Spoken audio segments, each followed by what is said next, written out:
सबको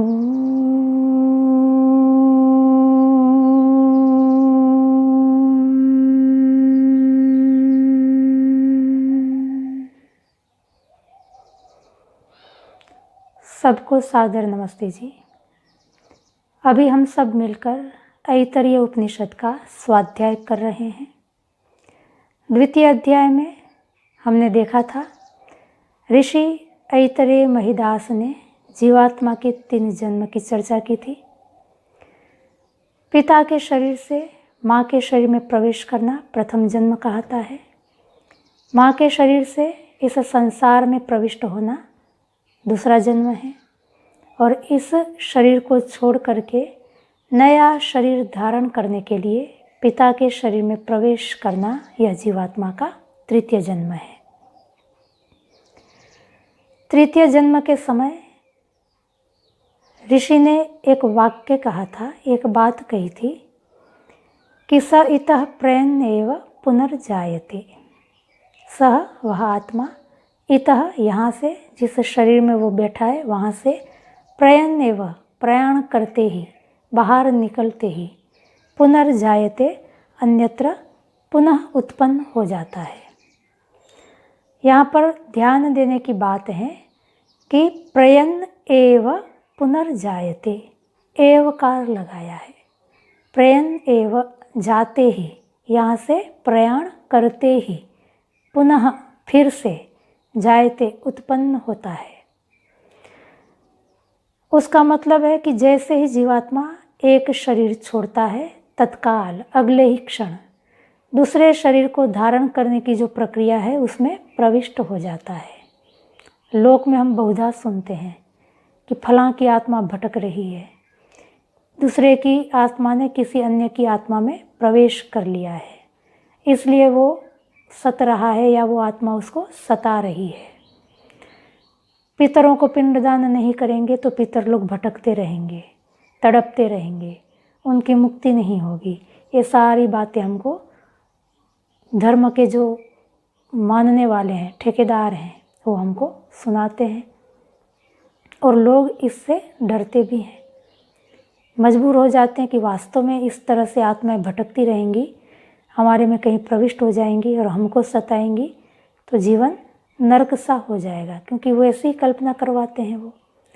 पर यहाँ पर ऋषि के जो शब्द हैं वो स्पष्ट कह रहे हैं कि प्रयन् एव, यहाँ से जाते ही, पुनर्जायते, पुनः उत्पन्न हो जाता है। अर्थात जैसे ही इस शरीर को छोड़ा तत्काल दूसरा शरीर धारण करने की प्रक्रिया में आगे बढ़ जाता है। जीवात्मा के पास भटकने का कहीं अवसर नहीं है, आवश्यकता भी नहीं है। कर्म के अनुसार अगला लोक उसके लिए तैयार ही होता है। परमात्मा की इस विशाल सृष्टि में अनंत अनंत कोटि ब्रह्मांड, इस संसार में बहुत अवसर हैं कर्म के हिसाब से जीवात्मा को जन्म प्राप्त करने के। वो परमपिता परमात्मा के इस शासन में किसी भी जीवात्मा को कहीं भी भटकने की कोई आवश्यकता नहीं। इसलिए ये सारी बातें निराधार हैं कि आत्मा को पिंडदान नहीं करेंगे तो भटकती रहेगी, उनकी मुक्ति नहीं होगी। एक आत्मा दूसरे के शरीर में प्रविष्ट होकर के उसको सताती हैं, ये सब बातें निराधार हैं। हम भी किसी शरीर को छोड़ करके इस शरीर में आए हैं, हम भी पिछले जीवन में किसी के पितर रहे होंगे, तो हमको भी श्राद्ध पहुंचना चाहिए, हमको भी तो कोई श्राद्ध दे रहा होगा। पर आज तक हमको कोई भी श्राद्ध का एक ग्रास तक नहीं पहुंचा है, किसी को भी नहीं पहुंचा है। संसार में किसी भी प्राणी को पूछ लो जो श्राद्ध आदि का विधान करते हैं, उन ब्राह्मणों को ही पूछ लो क्या उनको मिला।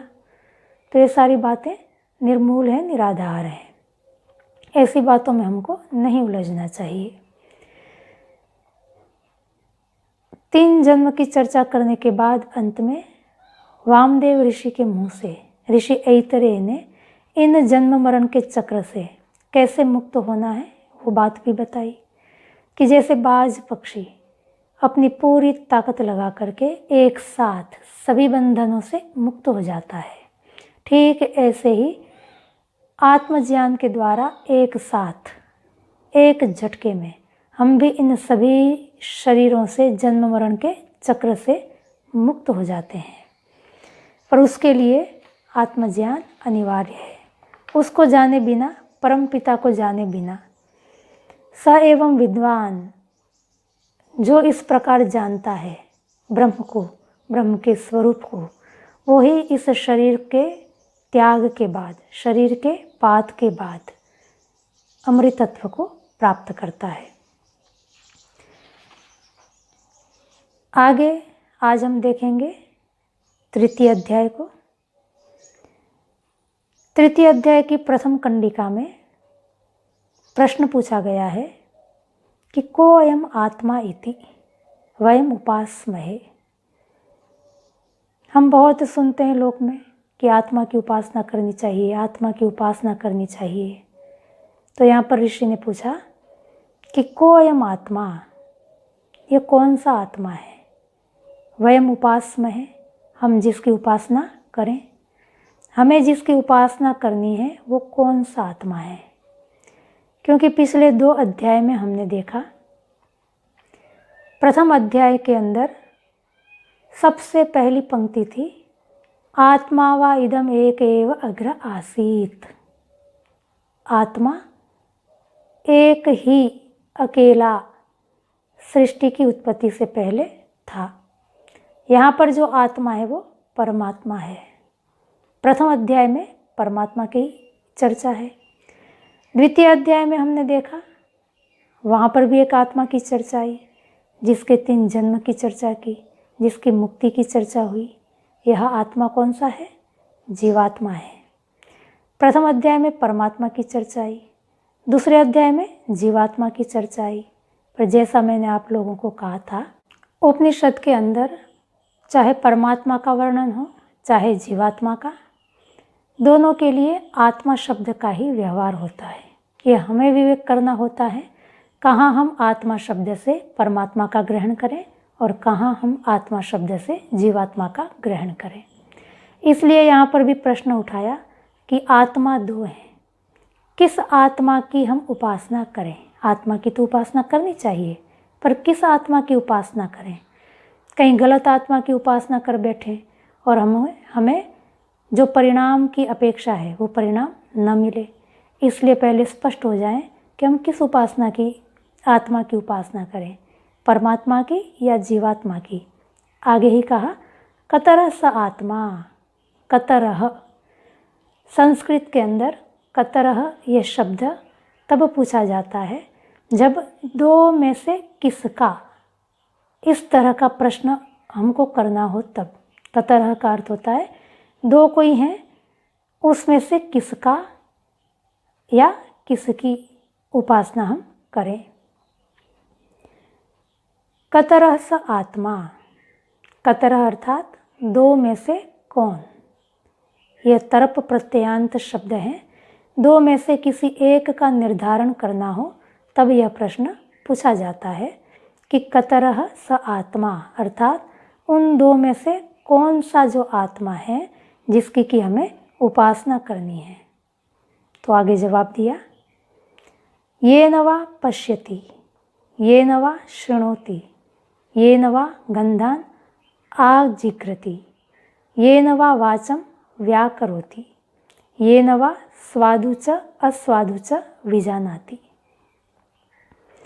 तो कह रहे हैं कि स आत्मा, उस आत्मा की उपासना करनी है जिस आत्मा से पश्यति, देखता है, येन वा शृणोति, जिससे सुनता है, येन वा गन्धान् आजिघ्रति, विविध प्रकार की गंधों को सूंघता है, येन वा वाचं व्याकरोति, जिससे विभिन्न वाणी को बोलता है। क ख ग आदि जो विभिन्न वर्ण हैं, एक एक वर्ण सारे ही मुंह से निकल रहे हैं, गले से उत्पन्न हो रहे हैं, सारे भीतर से उठने वाली हवा से ही बन रहे हैं, पर उसके बावजूद भी सबकी ध्वनि अलग अलग है।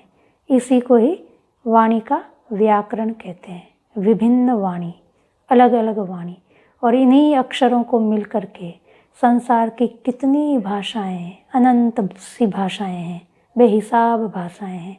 वर्ण तो सीमित हैं, उन्हीं वर्णों को अलग अलग विन्यास में रख करके कितनी भाषाएं बनी हैं, कितना वैविध्य है। ये सब वाणी के ही रूप हैं। तो ये जो वाणी के रूप, वाणी की जो भिन्नताएं हैं, वो जिसके कारण से हैं। ये न वा स्वादु च अस्वादु विजानाति, रस को परखता है, ये अच्छा है, ये बुरा है, ये स्वादिष्ट है, ये स्वादिष्ट नहीं है, इसमें तो स्वाद है, इसमें कोई स्वाद नहीं है, खट्टा है, मीठा है, चरपरा है। तो ये सब अलग अलग प्रकार के जो रस हैं, रूप हैं, गंध हैं, शब्द हैं, स्पर्श हैं, इन सबको जिससे जानता है, इन सबको जानने में इंद्रियां जिसके कारण से समर्थ हुई हैं, वह आत्मा, उस आत्मा को तू जान, उस आत्मा की तू उपासना कर। यही बात केनोपनिषद में भी कही थी कि येन चक्षुंषि पश्यति, येन श्रोत्रम इदं श्रुतम, येन वाग अभ्युद्यते, येन प्राणः प्रणीयते। जिससे वाणी बोलती है, जिससे श्रोत्र सुनते हैं, जिससे नासिका गंध आदि को ग्रहण करती हैं, जिससे आँखें देख पाती हैं, उसको ही तू ब्रह्म जान। त्वमेव ब्रह्म त्वं विद्धि नेदम यदिदम उपासते। उसको ही तू ब्रह्म जान, अन्य किसी को तू ब्रह्म मत जान। तो यहाँ पर भी वही बात कही जा रही है, केवल शब्द का अंतर है कि हमारे इस शरीर के विभिन्न अंगों को जिसने बनाया है, जो जो भी कार्य जिस जिस अंग को भी दिया है, उस कार्य को करने में समर्थ किया है, उसको तू ब्रह्म जान, उसको तू आत्मा जान, और उसकी तुझे उपासना करनी है। उपासना किस लिए करनी है? मुक्त होने के लिए। यदि तुम मुक्त होना चाहते हो वामदेव ऋषि की तरह, तो बिना आत्मोपासना के हम मुक्त नहीं हो पाएंगे। नान्य पंथा विद्यते अयनाय, और कोई रास्ता नहीं है। तमेव विदित्वा, उसको ही जानना होगा। उसको जाने बिना हम इस संसार से, जन्म मरण के चक्र से मुक्त नहीं हो सकते हैं। हम यदि मुक्त होना चाहते हैं तो हमें विशुद्ध ज्ञान, परमात्मा का ज्ञान करना अनिवार्य होगा। आगे ऋषि कहते हैं, उसी ब्रह्म तत्व का, उसी आत्म तत्व का वर्णन करते हुए, पीछे तो इंद्रियों को गिनाया कि ये इंद्रियां जिसके कारण से अथवा जिसके सहयोग से अपने अपने काम करने में समर्थ हो पाई हैं, उसको तो ब्रह्म जान। अब इंद्रियों से भी और पीछे और गहराई में और ऊपर, इंद्रियों से ऊपर जो इंद्रियों का स्वामी है, उस मन को ध्यान में रखते हुए आगे का वर्णन करते हैं। ऋषि ऐतरेय बताते हैं 3 अध्याय 2 कंडिका में, यदेतद् हृदयं मनश्चैतत् संज्ञानम् आज्ञानम् विज्ञानम् प्रज्ञानम् मेधा दृष्टिः धृतिः मतिः मनीषा ज्योतिः स्मृतिः संकल्पः क्रतुः असुः कामो वशः इति। सर्वाण्येव एतानि प्रज्ञानस्य नामानि नामधेयानि भवन्ति। ऋषि ने कहा, यदेतद् हृदयम, ये जो हमारा हृदय है, हृदय अर्थात संवेदना का जो स्थान है, संवेदना हम जो अनुभव कर पाते हैं, वो अनुभव करने की जो सामर्थ्य है संवेदनाओं को, उसका नाम है हृदय। मनः, मनः अर्थात एक जो तर्क वितर्क ज्ञान पूर्वक जो हम प्रक्रियाएं करते हैं। लोक में 2 तरह के हमारे व्यवहार होते हैं, एक भावना प्रधान व्यवहार और एक तर्क प्रधान, या तो कहें ज्ञान प्रधान व्यवहार। तो तर्क प्रधान जो व्यवहार है, वो व्यवहार भी एक मन की प्रवृत्ति है, उसको मन कहा यहाँ पर, और जो ज्ञान भावना प्रधान व्यवहार है उसको यहाँ पर हृदय शब्द से कहा गया है। तो ये जो भावनाएं हैं, भावना प्रधान व्यवहार हैं। मन अर्थात तर्क कहें या तर्क प्रधान, ज्ञान प्रधान जो हमारा व्यवहार है। संज्ञानम, संज्ञान कहते हैं चैतन्य, चेतना। इस पूरे शरीर के अंदर हम देखते हैं कि एक चेतना फैली हुई है। हमको पूरा शरीर चेतन प्रतीत होता है। छोटे छोटे, एक छोटी उंगली का एक छोटा सा हिस्सा भी हमको चेतन नजर आता है। उस चेतना को यहाँ पर संज्ञान कहा है। संज्ञान अर्थात कहीं भी हम छूते हैं तो एक हमको अनुभव हो रहा है। वो जो अनुभव करने की सामर्थ्य है जिसको हम चेतना कहते हैं, जहाँ पर ज्ञान पूर्वक या संवेदना पूर्वक क्रिया जो है उसको कहते हैं संज्ञानम। हर जगह हमको संज्ञान हो रहा है, कहीं भी छूते हैं फट पता चल जाता है कि किसी ने छुआ। बस ये जो एक सामर्थ्य है पूरे शरीर के अंदर जिसको हम चेतना कहते हैं, वो चेतना भी एक तरह की वृत्ति है। चैतन्य के सानिध्य में मन के अंदर इस संवेदना को संवेदना पूर्वक क्रिया करने की एक सामर्थ्य आ जाती है। उसी का ही नाम यहाँ पर संज्ञान है। आज्ञानम अर्थात ईश्वरत्व, स्वामित्व का भाव। इंद्रियों के ऊपर जो नियंत्रण का सामर्थ्य है मन का, उसका नाम है आज्ञानम। सभी इंद्रियों को मन ने वश में करके रखा है, अर्थात जब तक मन की ओर से प्रेरणा नहीं मिलती इंद्रियां प्रवृत्त नहीं होती हैं। मन इंद्रियों को अलग अलग विषयों में प्रवृत्त करता है। जिस तरह की आज्ञा मन की ओर से मिलती हैं, इंद्रियां उसी रूप में अपने अपने विषयों में प्रवृत्त होती हैं। ये जो मन का सामर्थ्य है उसका नाम है आज्ञानम। विज्ञानम, कला आदि का जो ज्ञान है, विभिन्न विषयों का जो ज्ञान है, इंजीनियर है, मेडिकल डॉक्टर आदि हैं, राजनीति का जो ज्ञान है, कृषि का जो ज्ञान है, अलग अलग जो शिल्प विद्याएं हैं उनका जो ज्ञान है, वो सारे ज्ञान विज्ञान है। प्रज्ञानम अर्थात प्रतिभा, ऊहा, जिसको हम प्रातिभ ज्ञान, अचानक एक ज्ञान होता है कि ऐसा ही है, जिसको हम प्रातिभ कहते हैं योग दर्शन की भाषा में। लोक में हम प्रतिभा भी कहते हैं। एक स्वाभाविक सा एक ज्ञान हमारे अंदर होता है, उसका नाम है प्रज्ञानम। मेधा, मेधा को लोक में हम कहते हैं याद शक्ति। ग्रंथ को हम पढ़ते हैं और जो धारण करने की क्षमता है सबकी अलग अलग है। कोई तेजी से ग्रंथ को धारण कर लेता है, किसी को ग्रंथ धारण करने में समय लगता है, और कोई 1-2 दिन में रट तो लेता है पर उसको 2-4 दिन में भूल जाता है। एक रटने में तो समय लगाता है, याद करने में समय लगाता है, पर वो लंबे समय तक याद रख पाता है। कोई 1 दिन तक याद रख पाता है, कोई 4 दिन तक याद रख पाता है, कोई 4 साल तक भी याद रखते हैं, किसी को ज़िंदगी भर भी याद रहता है। तो ग्रंथ धारण करने की, पढ़ाई लिखाई को बनाए रखने की एक जो सामर्थ्य है मन की, उसका नाम है मेधा।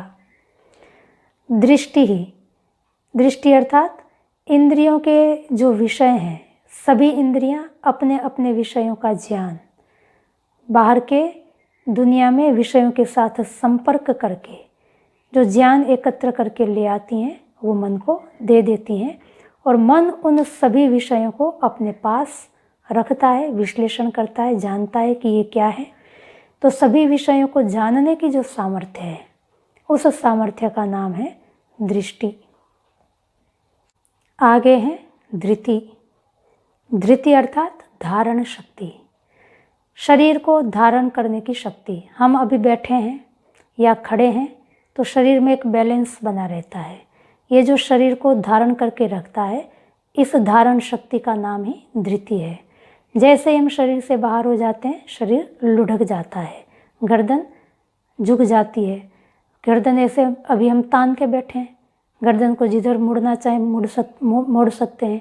हाथ पैर हमारे नियंत्रण में, जिधर चलाना चाहे चला सकते हैं। जितनी देर हम चाहे बैठ सकते हैं, जब चाहे हम खड़े हो सकते हैं। पर एक बैलेंस हमारे शरीर के अंदर सतत बना रहता है। हम लुढ़क नहीं जाते हैं, हम चल सकते हैं, दौड़ सकते हैं, एक पैर पे खड़े रह सकते हैं, रस्सी पर भी चल लेते हैं, दौड़ लेते हैं। रस्सी पर भी कितनी करामतें करके दिखाते हैं, कलाबाजी करके दिखाते हैं, झूले में झूलते हैं, व्यायाम करते हैं। बहुत सारी ये सारी क्रियाएं करते समय शरीर को जो बैलेंस में रखने की एक सामर्थ्य है कि शरीर लुढ़क नहीं जाता है, हम जैसा चाहते हैं वैसे चला पाते हैं। इसी सामर्थ्य का नाम है धृति। यदि मन इस शरीर को धारण न करे तो शरीर लुढ़क जाएगा, जैसा हम चाहें वैसे चल नहीं पाएगा। धृति के बाद कहा मति। मति अर्थात मनन, चिंतन करने की जो सामर्थ्य है। तर्क युक्ति के द्वारा कोई विषय हमारे सामने आता है, तर्क युक्ति के द्वारा उसके ऊपर हम चिंतन करते हैं, मनन करते हैं। यह सामर्थ्य भी मन की है। मनीषा। मनीषा अर्थात विवेक। ये मेरा, ये तेरा, ये उचित है, ये अनुचित है, इस तरह का जो विवेक है, ये करना चाहिए, ये नहीं करना चाहिए, ये न्याय्य है, ये अन्यायी है, ये पाप है, ये पुण्य है, ये जो विवेक करने की सामर्थ्य है, इस सामर्थ्य का नाम है मनीषा। इसलिए मनीषी कहते हैं विवेकी को, क्योंकि वो मनीषा वाला होता है। मनीषा वाले को मनीषी कहते हैं और मनीषी का अर्थ होता है विवेकी, अर्थात विवेक की जिसमें सामर्थ्य है। तो मनीषा का अर्थ हो गया विवेक। ज्योति ही। ज्योति अर्थात प्रेरणा। हमारे भीतर कभी कभी प्रेरणा जगती है कि मैं दान करूं, मैं सत्य बोलूं, मुझे व्रत करना चाहिए, मुझे साधना करनी चाहिए, मुझे अभी ये काम करना चाहिए अथवा तो ये काम नहीं करना चाहिए। मुझे लगता है कि मैं उसका अहित कर दूं, उसकी निंदा करूं। ऐसी अंदर से अच्छी या बुरी कई तरह की प्रेरणाएं उठती रहती हैं। ये ज्योति, ये भी एक मन का सामर्थ्य है। स्मृति। स्मृति अर्थात स्मरण। कहीं हम घूमने गए तो उस जगह की स्मृति बनी रहती है, वो जगह हमें याद रहती है। लोग कोई मिले, लोग हमें याद रहते हैं, बरसों की बातें हमें याद होती हैं, आज सुबह क्या खाया पिया ये भी याद होता है। तो ये जो है इसको स्मरण कहते हैं। मेधा और स्मृति में अंतर है। मेधा ग्रंथ संबंधित, जिसके लिए हमने आयास किया था, जिसको याद रखने के लिए हमने प्रयास किया था, उन चीज़ों को धारण करके रखना मेधा है। और स्मृति सहज कोई चीज़ें हमको याद रह जाती है, उसके लिए हमको विशेष यत्न नहीं करना पड़ता, उसको स्मृति कहते हैं, स्मरण कहते हैं। कि कल ये मेरा ही घर है, मुझे स्मृति रहती है कि ये घर मेरा है। रात को सो गए, पता भी नहीं था कि हम कहाँ हैं।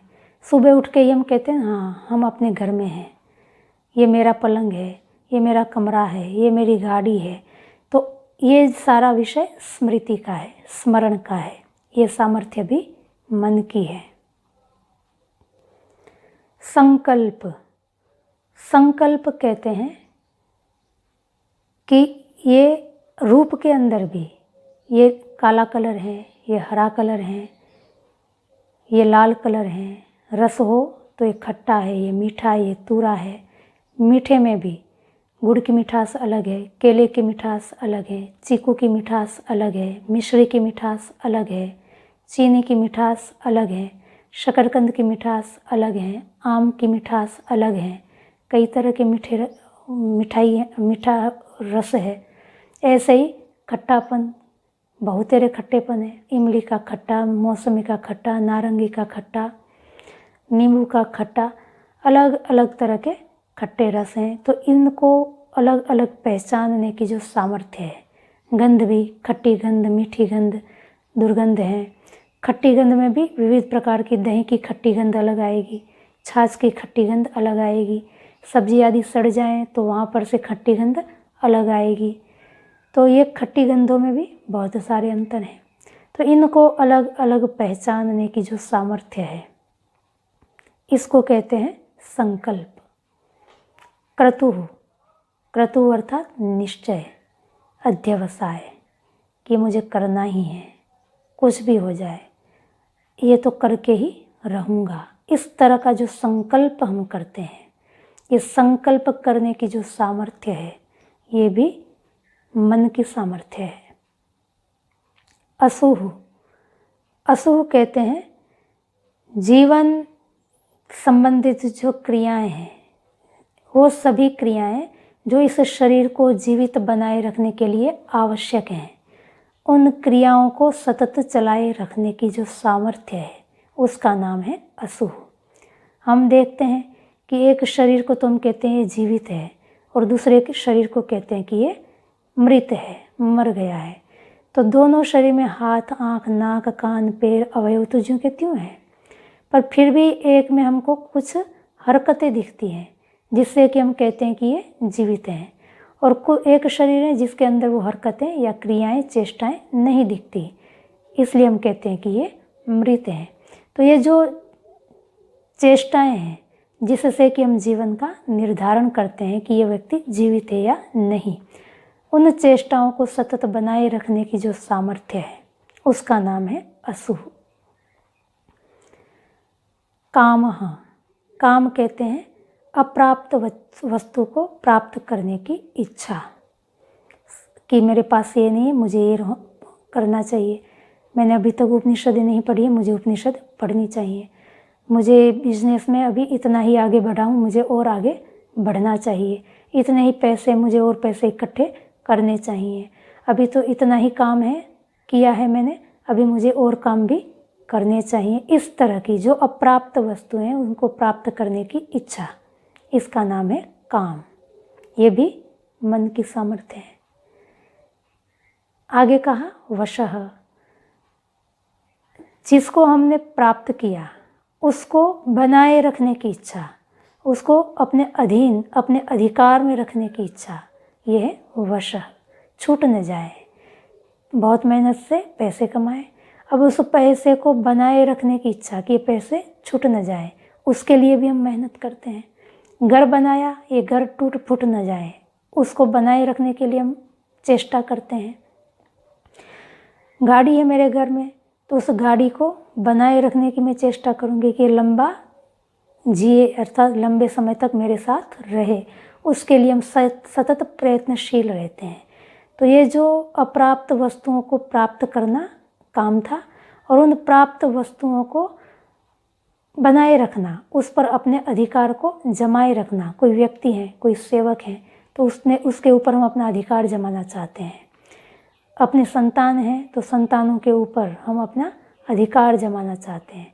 कोशिश करता है व्यक्ति कि सबको अपने अधिकार में रखें। जो अपने अधिकार में नहीं आ सकते उनके वो अधीन हो जाता है, पर कोशिश उसकी रहती है कि सबको मैं अपने अधिकार में रखूं। वो सर्वोपरि बना रहना चाहता है। तो ये जो भाव है कि अपने अधीन, अधिकार में बनाए रखना, वस्तुओं को संजोए रखना, ये जो वृत्ति है उसका नाम है वशः।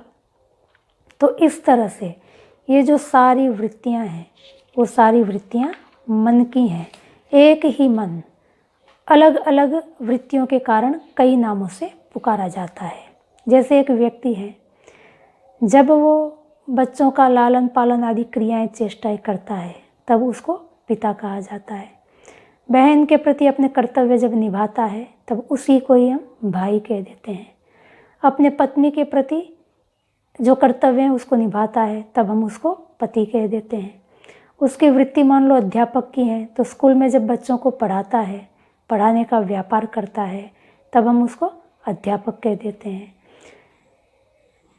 माँ बाप के प्रति पुत्र की जो फर्ज है, कर्म है, वो करता है, तब वो पुत्र कहलाता है। व्यक्ति तो एक ही है, पर नाम उसके अनेक हैं। कभी तो वो पिता है, कभी वह भाई है, कभी वह अध्यापक है, कभी वह पुत्र है। तो ये सारे नाम उसकी वृत्ति के कारण हैं। किस समय वो कौन सा व्यापार करता है, व्यवहार करता है, तदनुसार उसके नाम बदलते रहते हैं। व्यक्ति तो एक ही है, पर उसकी शक्तियाँ बहुत हैं। विविध प्रकार के कर्म करने की उसकी सामर्थ्य के कारण उसके नाम अनेक हैं। इसी तरह मन तो एक ही है, पर मन की विविध प्रकार की वृत्तियां हैं। उन वृत्तियों के कारण से उसके नाम अनेक हो जाते हैं, अनेक प्रकार के कर्म करता है। कितने सारे कर्म यहाँ पर गिना दिए, ये तो मोटे मोटे गिनाए हैं, और सूक्ष्मता में जाएं तो बेहिसाब कर्म मन करता है। 24 घंटे में जो भी चेष्टाएं हम करते हैं मन के माध्यम से ही होती हैं। तो मन को इन सब कर्म करने में समर्थ जिसने किया, क्योंकि प्रश्न तो ये पूछा गया था कि वो कौन आत्मा है, हमें किसकी उपासना करनी है, उसके जवाब में ये बताया जा रहा है। पहले इंद्रियों के बारे में बताया कि जो इंद्रियों को संचालित करता है उस आत्मा को तो ब्रह्म जान, उसकी तो उपासना कर। उसके बाद इंद्रियों से भी एक कदम ऊपर उठ करके कहा कि इंद्रियों को भी जिसने नियंत्रित करके रखा है वो मन, जो विविध प्रकार की क्रियाएं करने में समर्थ हैं, विभिन्न प्रकार की वृत्तियों से युक्त हैं, जिसके कई नाम हैं, उसकी कई कर्म करने की सामर्थ्य है। वो सामर्थ्य उस मन को जिसने दी है उसकी तुझे उपासना करनी है। तो आगे कहा सर्वाणि एव एतानि प्रज्ञानस्य नामधेयानि भवन्ति। ये सारे कौन से?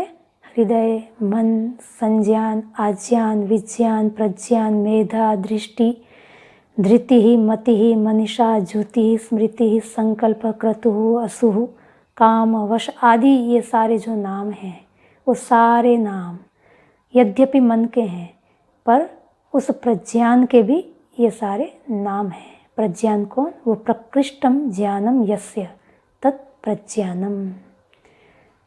प्रकृष्ट ज्ञान है जिसका, वो परमपिता परमात्मा। वही मान लो मन है, वही मान लो हृदय है, वही मान लो संज्ञान है, वही विज्ञान, आज्ञान, प्रज्ञान है।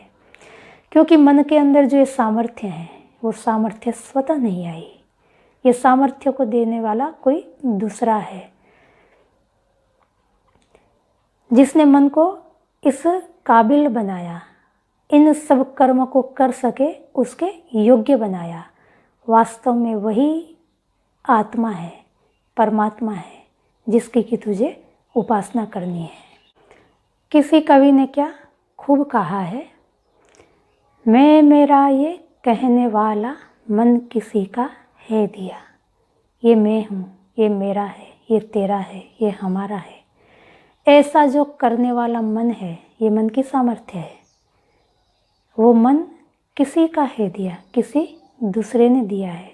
वो जिसने दिया है वही आत्मा, उसी आत्मा की तुझे उपासना करनी है।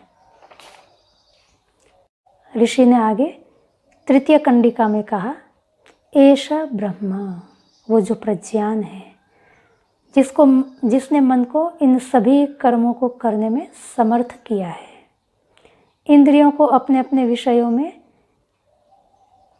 समर्थ किया है, वो प्रज्ञान ब्रह्म है। एष इंद्र, राजाओं का वो राजा है। एष प्रजापति ही, सभी उत्पन्न पदार्थों का वो स्वामी है। सभी प्रजा, प्रजा अर्थात प्रकर्षेण जायते इति प्रजा, जो कुछ भी उत्पन्न इस संसार में पदार्थ हैं उन सभी पदार्थों का जो स्वामी है, अधिपति है, उस प्रजापति की तुझे उपासना करनी है। एते सर्वे देवाः, ये सारे देव मन और इंद्रियों को गिनाने के बाद अब समस्त संसार का भ्रमण करवा रहे हैं। ऋषि ने कहा एते सर्वे देवाः, देव पंच तन्मात्राएं, इमानी च पंच महाभूतानि, और ये जो 5 महाभूत हैं, देव तो पंच तन्मात्र अर्थात सूक्ष्म भूत हो गए, जिनको हमने देखा था प्रथम अध्याय में देव कहा था। और उन 5 सूक्ष्म भूतों से 5 स्थूल भूत उत्पन्न होते हैं। वो 5 स्थूल भूत, उसी को ही महाभूत भी कहते हैं। इमानी च पंच महाभूतानि, नाम भी गिना दिए, पृथ्वी, वायु, आकाश, आपः, ज्योतिंषि। पृथ्वी, वायु, आकाश, आपः कहते हैं जल को, और ज्योतिंषि कहते हैं अग्नि को। एतानि इमानि च क्षुद्र मिश्राणि इव, और इमानि यह क्षुद्र मिश्राणि इव, क्षुद्र मिश्रित से जो जंतु है। कौन? जो न जड़ से हैं न चेतन के से लगते हैं। वायरस हैं, बैक्टीरिया हैं, फंगस हैं, ये सब बरसों बरसों तक ऐसे बेहोश से जड़ से पड़े रहते हैं और अनुकूल वातावरण मिलते ही प्रजनन करने लग जाते हैं, अपनी संख्या बढ़ाने लग जाते हैं, और जहाँ पर उसकी तादाद बढ़ जाती है, सामर्थ्य उनकी बढ़ जाती है, बस्ती बढ़ जाती है, वहाँ फिर अपना पराक्रम भी दिखाते हैं। तो वो चेतन से भी लगते हैं और कई दिनों तक, यूं ही बरसों बरसों तक भी निश्चेष्ट पड़े रहते हैं, जड़ से पड़े रहते हैं, तो पता नहीं चलता उसको जड़ कहें कि चेतन कहें। चेतन के पूरे लक्षण भी उसमें दिखते नहीं हैं, पर पूरे जड़वत भी नहीं लगते हैं, तो मिश्रित हैं। जड़ कहें कि चेतन कहें, पता नहीं चलता। पंच महाभूत पर्यंत तो जड़ सृष्टि थी, उसके बाद जड़ और चेतन मिश्रित सृष्टि जो है वो भी एक दो नहीं है। इमानी बहुवचन का प्रयोग किया है, बहुत हैं, बेहिसाब हैं। बीजानी, चेतन की सृष्टि की ओर आगे बढ़ते हुए ऋषि ने कहा बीज। जो ये चेतन योनियाँ हैं, पुरुष योनि है, गाय योनि है, कुत्ता घोड़ा गधा योनि है, पशु पक्षी आदि की जो योनियाँ हैं, वो सब के सब शरीर किसी न किसी बीज से उत्पन्न हुए हैं। वो बीज जो इन शरीरों का कारण है, जिसके अंदर ये बड़े बड़े शरीर सूक्ष्म रूप में समाये हुए हैं। एक छोटा सा वट वृक्ष का बीज जो आँख से देखना बड़ा मुश्किल है, यदि उस बीज को हम फोड़ें, वट वृक्ष का जो एक फल होता है कंचे की तरह छोटा सा होता है, उसके अंदर बेहिसाब छोटे छोटे छोटे छोटे बीज होते हैं, गोल गोल। उस एक बीज में से पूरा ये वट वृक्ष निकलता है। उस एक बीज को यदि आप फोड़ के देखेंगे तो अंदर वो पोला सा होता है, खाली सा होता है, जबकि इतने छोटे से बीज जो कि अंदर एक खाली सा है, पोली जगह होती है, उसमें से इतना बड़ा महान वट वृक्ष जो कई वर्षों तक जीता है, 300-400 तो लगभग उसकी सामान्य आयु है, वो पूरा वट वृक्ष उस छोटे से बीज के अंदर जिसने भर कर के रखा है। वो जो बीज है वो भी किसकी कला है? उसकी ही कला है। हमारा ये लंबा चौड़ा 6 फीट का जो शरीर है वो भी हमारे एक छोटे से बीज के अंदर समाया हुआ है।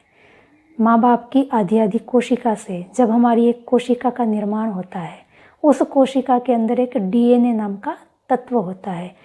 उस डीएनए के अंदर हमारा ये शरीर कैसा होगा, हमारी आँखें कैसे होगी, हमारे बाल कैसे होंगे, हमारे नाखून कैसे होंगे, चमड़ी का कलर कैसे होगा, होठ कैसे होंगे, आँख का आकार प्रकार कैसा होगा, हाथ पैर कितने लंबे होंगे, हम मोटे होंगे कि पतले होंगे, कौन कौन से हमको रोग होंगे, किस आयु में होंगे, ये सारी बातें उस डीएनए छोटी सी कोशिका के भीतर एक छोटा सा न्यूक्लियस होता है, उस न्यूक्लियस के अंदर एक छोटा सा डीएनए होता है, उस डीएनए के अंदर सारी रचना का चित्र खींचा हुआ होता है। जैसा उसके अंदर लिखा रहता है ठीक वैसा ही इस शरीर का निर्माण होता है। जितनी भी हमारी आयु है उस आयु पर्यंत जो जो भी परिवर्तन जब जब भी आने हैं वो सारा उसके अंदर लिखा रहता है, ऐसा आज के वैज्ञानिक भी मानते हैं। तो वो बीज कितने गजब के बीज बनाए हैं। हर वस्तुएं उस बीज में से उत्पन्न होती हैं, विविध प्रकार के बीज बनाए हैं। तो ये बीज जो हैं वो उसकी रचना है। बीजानी इतराणी, तो ये कारण जिससे ये शरीर उत्पन्न होते हैं वो भी बेहिसाब है। विविध प्रकार के बीज हैं, सब बीजों के आकार प्रकार अलग अलग हैं। इतराणी च अंडजानी, और इस बीज में से उत्पन्न होने वाले शरीर वो भी विभिन्न प्रकार के हैं, वो भी बेहिसाब हैं, अलग अलग ढंग से उत्पन्न होते हैं। कुछ तो अंडज हैं, अंडज अर्थात अंडे में से उत्पन्न होने वाले, अंडजानी। जारूजानी च, जारूजानी कहते हैं जो जरायु से उत्पन्न होते हैं। जैसे मनुष्य का बच्चा है, गर्भ के अंदर एक झिल्ली में लिपटा हुआ रहता है। गर्भ के अंदर भी एक झिल्ली होती है जिसके अंदर पानी भरा रहता है और उस पानी के अंदर बच्चा तैरता है। इस झिल्ली को जरायु कहते हैं। ऐसे ही गाय है, घोड़ा है, हाथी है, इन सब के बच्चे जिनको हम स्तनधारी भी कह सकते हैं, सब जरायुज होते हैं। झिल्ली में, गर्भावस्था में झिल्ली में रहते हैं और उस झिल्ली को जरायु कहते हैं। तो जरायु से उत्पन्न होने वाले होने के कारण इनको जरायुज कहते हैं। उसी को इस संस्कृत में कहा जारुजानी, स्वेदजानी। कुछ जीव ऐसे होते हैं जो उष्णता के कारण उत्पन्न हो जाते हैं। जैसे हम किसी डिब्बे के अंदर चावल आदि भर के रखते हैं, पूरा टाइट करके रखते हैं, पर आप देखेंगे 6, 7, 10 महीने के बाद उसके अंदर अपने आप कीड़े हो जाते हैं। तो कीड़े, डिब्बा तो पूरा पैक था, कहीं छेद भी नहीं है, फिर भी अंदर से कीड़े आप देखेंगे निकलेंगे, तो ये स्वेदज माने जाते हैं। बालों के अंदर जो जुएँ हो जाती हैं, कोई ला करके थोड़ी ना बाल के अंदर जुएँ डालता है, जुएँ अपने आप पैदा हो जाती हैं। कब? जब मैल और गर्मी सब इकट्ठा होता है तब जुएँ उत्पन्न हो जाती है। तो इसको स्वेदज, स्वेदज अर्थात जो गर्मी पा करके, थोड़ी नमी और थोड़ी गर्मी जहाँ मिलती है उसको प्राप्त करके उत्पन्न होने वाले जो प्राणी हैं उनको स्वेदज कहते हैं, स्वेदजानी। उद्भिज्जानी च, उद्भिज्जानी अर्थात जमीन को फाड़ करके निकलने वाले, उद्भिद कहते हैं फाड़ करके उत्पन्न होना। जैसे वृक्ष हैं, जमीन को फाड़ करके बाहर निकलते हैं, ये भी एक योनि है। अंतःसंज्ञा भवन्ति एते, इनको प्राणी ही कहते हैं, पर अंतःसंज्ञा कहलाते हैं, अर्थात लगभग बेहोशी की अवस्था में। उसकी संज्ञा बाहर व्यक्त नहीं होती। हम बाहर की दुनिया का बहुत आराम से, सहजता से अनुभव करते हैं, वो बाहर की दुनिया से इतने अनुभव वाले नहीं रहते। जितना उनको काम का है बस उतना ही अनुभव, बाकी अंतःप्रज्ञा, देखना, सुनना, बोलना, जितना स्पष्टता से अन्य प्राणी कर लेते हैं उतनी स्पष्टता से वो नहीं कर पाते। वाणी तो है ही नहीं, श्रवण भी नहीं है। हल्की फुल्की कोई कहते हैं कि म्यूज़िक आदि बजाते हैं तो कुछ संवेदना वो अनुभव करते हैं, वो अब प्रयोग का विषय है, पर ऐसी मान्यता है। पर वो संवेदनाएं वो अन्य जीवों की अपेक्षा से अत्यंत अल्प हैं, क्षुद्र हैं, इसलिए उनको अंतःसंज्ञा कहते हैं। तो उद्भिज जो हैं वो भी उपनिषद की दृष्टि से भी चेतन जगत के अंतर्गत आते हैं। इसके बाद योनियों के नाम लेकर के बता दिया कि जैसे अश्वाहा घोड़े हैं, गावः गायें हैं, पुरुषाः मनुष्य हैं, हस्तिनः ये हाथी आदि हैं, यत्किंच इदम प्राणी, ये जो भी इस संसार में प्राणी है, छोटे से लेके बड़े से बड़े, इतना बड़ा हाथी वो भी एक छोटे से बीज से उत्पन्न हुआ है, और जरा सी चींटी वो भी बीज से उत्पन्न होती है। जिराफ है, गेंडे हैं, कितने बड़े बड़े महाकाय, व्हेल मछली आदि, छोटे से कितने बड़े महाकाय प्राणी छोटे छोटे बीजों से उत्पन्न हो जाते हैं। तो ये सब कुछ यत्किंच इदम प्राणी, इस संसार में जो कुछ भी प्राणी जगत है, कैसा? जंगमम, गतिशील। कुछ प्राणी हैं जो गति कर पाते हैं। पतत्री, पतत्री अर्थात उड़ने वाले, नभचर। यच्च स्थावरम, जो स्थावर हैं, एक ही जगह पर टिके हुए हैं, जैसे वृक्ष वनस्पति आदि।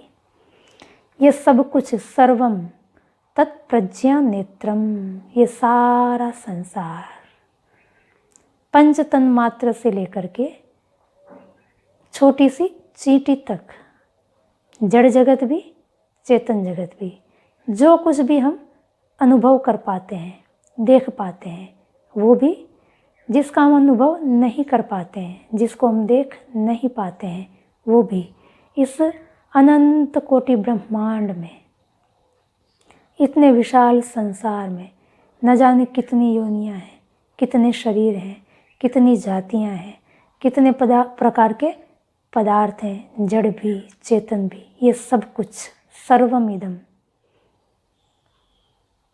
प्रज्ञा नेत्रम, प्रज्ञा नेत्रम है। प्रज्ञा जिसका नेत्र है। नेत्र का काम क्या होता है? दिखाना, आगे ले जाना। आंखें हमेशा आगे ले जाने के लिए हैं। तो प्रज्ञा है नेत्र जिसका। प्रज्ञा कौन? वही ब्रह्म तत्व, वही नेत्र है, नेता है, आगे ले जाने वाला है। जैसे उसने सबके लिए रास्ते निर्धारित कर दिए, सभी उसी रास्ते पे चल रहे हैं। सबके लिए नीति नियम निर्धारित है। जैसे यूँ समझ लो कि लंबी कोई एक सड़क है, उस सड़क पे अनंत लेन इधर भी बनी हुई है, अनंत लेन इधर भी बनी हुई है। सड़कों पे होता है ना, 20 किलोमीटर की रफ्तार से चलना हो तो ये वाली लेन पे चलना होगा, निर्धारित है। 40 किलोमीटर की रफ्तार से चलना है तो इस लेन में चलना होगा। ट्रक है तो इस लेन में चलेगा, 4 व्हीलर हैं, गाड़ियाँ हैं तो इस लेन में चलेगी, साइकिल है, बाइक है तो इनको इस लेन में चलना है। और जो पैदल चलते हैं उनके लिए भी फुटपाथ बनाए जाते हैं। तो सबके लिए निर्धारित हैं और सब उसी लेन में चलते हैं। ऐसे ही इस विशाल संसार रूपी इस रास्ते में सबके लिए अपनी अपनी लेन बनी हुई है। उसी लेन पे सबको चलना है। सबके लिए नीति नियम तय है। उस नीति नियम का सबको पालन करना है। उसका पालन करते हुए चलते हैं तो ठीक, अन्यथा दंड के भागी हो जाएंगे। ठीक वैसे ही जैसे हम सड़क पे चलते हैं, लाल लाइट हो गई, फिर क्या होता है? रुकना होता है, और रुके नहीं तो दंड भरना होता है, नियम का उल्लंघन हो जाता है। ठीक ऐसे ही यहाँ पर स्वतंत्र हैं, रुके चाहे नहीं रुके। रुक गए तो अच्छी बात है, नियम का हमने पालन किया, पर नहीं रुकेंगे तो दंड भरना होगा। ऐसे यहाँ पर भी नीति नियम सबके निर्धारित हैं, स्वतंत्र हैं आप। उन नियमों में चलना, नहीं चलना। चलोगे तो एक व्यवस्था मिलेगी, उस व्यवस्था में आपकी उन्नति ही होनी है, और नहीं चलेंगे तो अव्यवस्था करने का भी दंड हमें मिलेगा। क्यों? प्रज्ञा नेत्रम, वो प्रज्ञा, उसका ये संसार है, वो नेत्र है। सबको उसने रास्ता दिखाया हुआ है कि तुमको इस रास्ते पे ऐसे चलना है, और उस रास्ते पे उसको वैसे ही चलना है। नहीं चलेंगे तो दंड के भागी हो जाएंगे। तो सर्वम तत् प्रज्ञा नेत्रम, प्रज्ञाने प्रतिष्ठितम, प्रज्ञान में प्रतिष्ठित हैं। क्या? सर्वम, ये सब जो भी अभी गिनाया, जड़ और चेतन, छोटे से छोटे जीव से लेकर के बड़े से बड़े ग्रह उपग्रह सूर्य पर्यंत, सबसे बड़ा ग्रह सूर्य माना जाता है। इतना धधकता हुआ जो गोला है, जिसकी सतह पर माना जाता है 5000 डिग्री सेल्सियस टेम्परेचर रहता है। इतना जो बड़ा आग का गोला, ऐसी आग उगलता है कि हम पृथ्वी पर भी झुलस जाते हैं, लाखों किलोमीटर दूर होने के बावजूद भी। तो इतने बड़े बड़े गोले जो एक कंचे की तरह सबको उछाल दिया हवा में, और सबको जैसे फिर के घुमा रहे हो ऐसे घुमा दिया है। तो ये सब कुछ प्रज्ञा ने प्रतिष्ठितम, सबका आधार, सब किस में प्रतिष्ठित है? उसी प्रज्ञान में, जिसने इनको बनाया है। प्रतिष्ठा अर्थात तीनों कालों का जो आधार होता है उसको प्रतिष्ठा कहते हैं। जो कल भी आधार था, आज भी आधार है, आगे भी आधार बना रहेगा। जो पिछली सृष्टि में सबको अपने अंदर समाये हुए था, जो आज भी सबको अपने अंदर समाये हुए हैं इस सृष्टि में, और आने वाली सृष्टियों में भी जो अपने अंदर सबको समा करके रखेगा, उसको कहते हैं प्रतिष्ठा। ये सब कुछ किस में प्रतिष्ठित हैं? उस प्रज्ञान में प्रतिष्ठित हैं। प्रज्ञा नेत्रो लोकः, ये लोक, सारे लोक, लोकांतर, और उसमें रहने वाले सब जल जंतु, जीव जंतु, ये सब प्रज्ञा नेत्र है। प्रज्ञा के द्वारा ही देखने में समर्थ हो पाते हैं। प्रज्ञा प्रतिष्ठा, प्रज्ञा ही प्रतिष्ठा है। प्रज्ञानम ब्रह्म, ये प्रज्ञान ही ब्रह्म है। सब कुछ ब्रह्म में समाया हुआ है, सब कुछ उसमें है और वह सब में है। सर्वत्र उसकी सत्ता है, सर्वत्र उसका शासन है, इसलिए वो सर्वशक्तिमान है, ईश्वर है, क्योंकि सर्वत्र ही उसका सिक्का चल रहा है, सब कुछ उसके अधीन है। चाहे हम ईश्वर को स्वीकार करें चाहे नहीं करें, हम उसके अधीन हैं। उसके साम्राज्य से बाहर न कोई जा पाया है, न कोई जा सकता है। उनके नियम स्वीकार हो तो ठीक, नहीं हो तो भी ठीक। दंड के लिए हमें तैयार रहना होगा। ऐसा नहीं है कि हम ईश्वर को नहीं मानते हैं, उसको स्वीकार नहीं करेंगे तो हम बच जाएंगे। जैसे रास्ते में कोई गड्ढा है और हम गड्ढे को माने नहीं कि हम तो नहीं मानते कि गड्ढा है, और पैर गड्ढे में गिर जाएगा, चोट तो आनी ही है। हमने गड्ढा नहीं देखा या तो गड्ढे को हमने नहीं जाना, हम समझ नहीं पाए, ये कोई बात वो गड्ढा सुनने के लिए तैयार नहीं है। वो तो जैसे हमारी गिरावट है उस हिसाब से चोट तो हमको लगनी है। सामान्य नियम है, शाश्वत नियम है, यूनिवर्सल है, सर्वत्र सबके समान एक हैं। तो ऋषि ने कहा ये सब कुछ संसार में जो कुछ भी गतिविधियां चलती हैं सब के सब उसके अधीन हैं। उसने ही इन सबको बनाया है, सबको सामर्थ्य दी हुई है। आगे अंतिम कंडिका में ऋषि ने कहा स एतेन प्रज्ञेन आत्मना अस्मात् लोकाद् उत्क्रम्य अमुष्मिन् स्वर्गे लोके सर्वान् कामान् आप्त्वा अमृतः समभवत्। यजुर्वेद में कहा है कि प्रजापति चरति गर्भे अंतः अजायमानो बहुधा विजायते। वो प्रजापति इन विविध रूपों में उत्पन्न न होता हुआ भी उत्पन्न होता है। उसका मतलब है सबके भीतर गर्भे अंतः चरति, सबके भीतर विचरण करने वाला वो प्रजापति स्वयं तो उत्पन्न नहीं होता है, पर इन सब को इस रूप में उत्पन्न कर देता है। ऋग्वेद में भी कहा एक एव अग्निर बहुधा समिद्धः, एक ही अग्नि विविध प्रकार से प्रकट हो रहा है। एक सूर्यो विश्वम अनुप्रभूतः, एक ही सूर्य इन सबको प्रकाशित कर रहा है।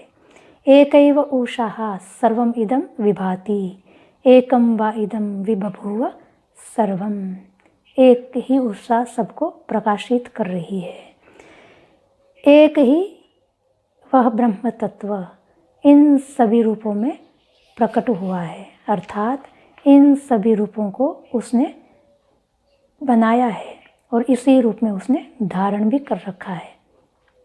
केवल बना करके छोड़ा नहीं है, सब कुछ उसमें प्रतिष्ठित है, अर्थात सबको उसने इसी रूप में बनाए रखा है। एक तो बनाया और फिर बनाए रखा, और जब समय आएगा सबको अपने भीतर समाविष्ट कर लेगा, सबको अपने भीतर लीन कर देगा। इसलिए कहते हैं कि वो स्वामी है, सर्वशक्तिमान है, वह ईश्वर है।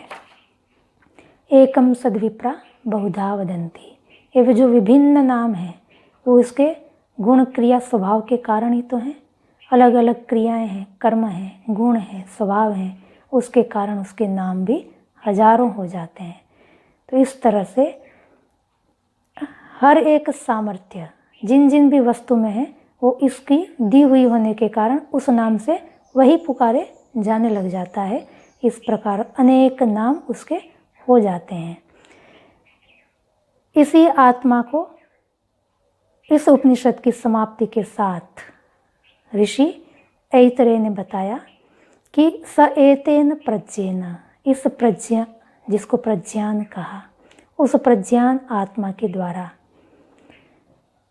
आत्मना अस्मात् लोकाद उत्क्रम्य, उपासक साधक जो उस आत्मा को इस समग्र संसार में व्यापक देखता है, सब में ओतप्रोत देखता है, सर्वत्र ही उसको दिखता है कि उस प्यारे प्रभु की सामर्थ्य है।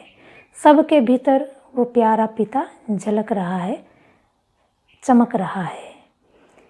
इस प्रकार सर्वत्र इस परम पिता परमात्मा को देखने वाला जो उपासक है, वह उपासक अस्मात् लोकाद उत्क्रम्य, इस लोक से ऊपर उठ करके, इस जन्म मरण की जो श्रृंखला चल रही थी जिस लोक में, उस लोक से ऊपर उठ करके अर्थात जन्म मरण के चक्र से बाहर निकल के अमुस्मिन स्वर्गे लोके, जो परोक्ष हैं, स्वर्गलोक अर्थात मुक्ति मोक्ष जिसको हम तृतीय धाम कहते हैं, उस स्वर्गलोक में सर्वान कामान आप्त्वा, सभी कामनाओं को प्राप्त करके अमृतः समभवत, समभवत अमृत हो गया, हो गया। यहाँ पर भी 2 बार समभवत समभवत शब्द का उच्चारण किया है। वही प्रयोजन है कि यहाँ पर तृतीय अध्याय ऐतरेय उपनिषद का समाप्त हो रहा है, उसकी समाप्ति को बताने के लिए समभवत शब्द को 2 बार दोहराया है। दूसरे अध्याय के अंत में कहा था स एवं विद्वान, जो उस आत्मा को इस प्रकार जानता है, और यहाँ पर कहा स एतेन प्रज्ञेन आत्मना, इस प्रज्ञान स्वरूप सर्वव्यापक आत्मा के द्वारा।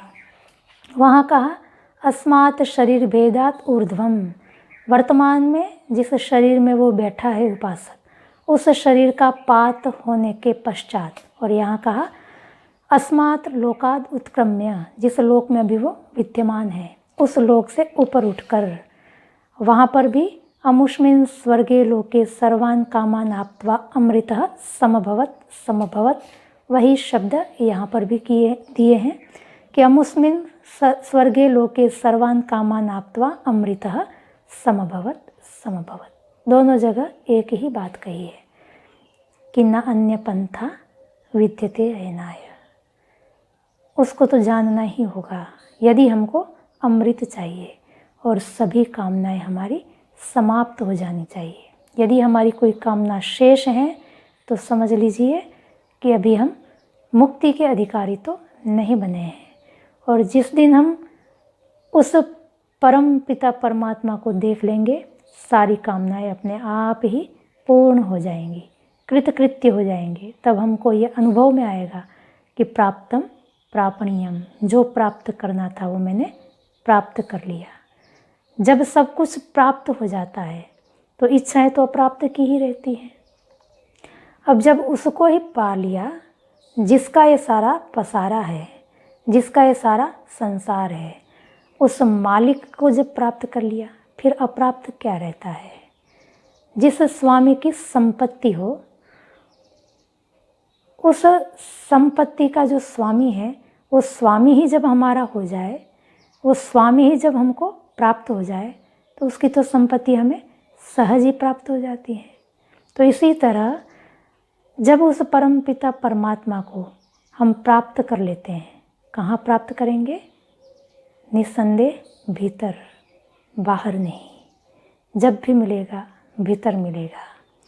तो जिस दिन हम उस परम पिता परमात्मा को, जो इस समस्त संसार का मालिक है, राजाओं का भी राजा है, सभी स्वामियों का वो स्वामी है, देवों का भी वो देव है, उस परम पिता परमात्मा जो सर्वोच्च शक्ति है, उसको प्राप्त कर लेंगे। उसके बाद सब कुछ हमारा हो जाएगा, कुछ भी अप्राप्त नहीं होगा। हम स्वतः आप्त काम हो जाएंगे, सर्व काम हो जाएंगे, पूर्ण काम हो जाएंगे। फिर कोई इच्छा हमारी शेष नहीं रहेगी। बस उसी स्थिति का नाम है मुक्ति, मोक्ष। किससे? इन बंधनों से, जन्म मरण के चक्र से। तू ये तेरा, मैं ये मेरा, ये अहंकार से, ममकार से, सभी प्रकार के लौकिक, राजसिक, तामसिक दुखों से, सुखों से, सकाम कर्मों से, इन सब से हम मुक्त हो जाएंगे, परे हो जाएंगे और अमृतः, फिर अमृत हो जाएंगे। जन्म मरण की श्रृंखला में फिर हमें नहीं आना है। समभवत समभवत अमरत्व को हम प्राप्त कर लेंगे। तो ऋषि ने एक बार नहीं 2 बार कहा, दूसरे अध्याय के अंत में भी, तृतीय अध्याय के अंत में भी। उपनिषद का जो लक्ष्य है ब्रह्म प्राप्ति, ब्रह्म ज्ञान, उस ब्रह्म ज्ञान को जाने बिना, प्राप्त किए बिना समस्त संसार से, समस्त दुखों से हमारा छुटकारा नहीं है। एकमात्र रास्ता, चाहे उपनिषद उठाएं, चाहे दर्शनों को पढ़ें, चाहे वेदों को पढ़ें, सब एक ही स्वर में एक ही बात कहते हैं और यही कहते हैं, यदि पूर्ण सुख चाहिए तो परमपिता परमात्मा को जानो, उसके सिवा और कोई रास्ता नहीं है। और वो मिलेगा कहाँ? वहाँ पर भी सब एक ही स्वर में एक ही मत है। कहाँ मिलेगा? भीतर, वहाँ कोई विवाद नहीं है। परमपिता परमात्मा कभी भी इस शरीर से बाहर नहीं मिलेगा। जब तक हम बाहर भटकते रहेंगे उससे उतने दूर ही रहेंगे। इसलिए अच्छा है, यदि हम उसको पाना चाहते हैं तो हम भीतर झांकें। और ये हमारी स्वाभाविक प्रवृत्तियां भी तो हमको बताती हैं कि वो हमको भीतर मिलेगा। मंदिर में जाते हैं, दर्शन तो देव के करने गए थे, आंखें बंद कर लेते हैं। कहीं भी जाएं आप, मंदिर जाएं, मस्जिद जाएं, सर्वत्र ही हाथ जोड़ लेते हैं, पैर सिमट जाते हैं, आंखें बंद हो जाती हैं। ये क्या चिन्हित करते हैं? ये सब क्रियाएं ये इंगित करती हैं कि सारे बाह्य व्यापार जब बंद हो जाएंगे, बाहर की खिड़कियां जब बंद हो जाएगी, तो भीतर का द्वार स्वतः खुल जाएगा और वो परमात्मा भीतर हमारी प्रतीक्षा में है कि हम कब पहुंच रहे हैं। ऐतरेय उपनिषद के 3 अध्याय इन्हीं शब्दों के साथ समाप्त करते हुए वाणी को विराम। ओम शम।